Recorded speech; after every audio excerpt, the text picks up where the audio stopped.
How to turn off active status on Messenger. Hello guys, this is Atticus and welcome back to another tutorial video. In today's video, I'm going to teach you how you can turn off active status on Messenger app. So before I begin with that, if you guys are new to our channel, head down below and hit the subscribe button so you don't miss out on our future videos. Also, press the bell icon so you get notified when we release our new videos. Now let's begin. First, open up your Messenger app.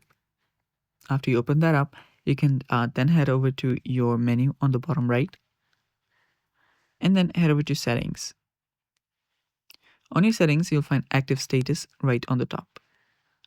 You can tap on it and simply toggle this button off. Confirm by tapping on turn off again, and you've just turned off your active status on Messenger. And there's also another way you can do so, that is by going to the privacy option. Head over to privacy and then scroll down and you'll see status, that is active status. Head over there and turn this off as well. And that's how you turn off active status on Messenger app. Thanks for watching. That's it for today's video.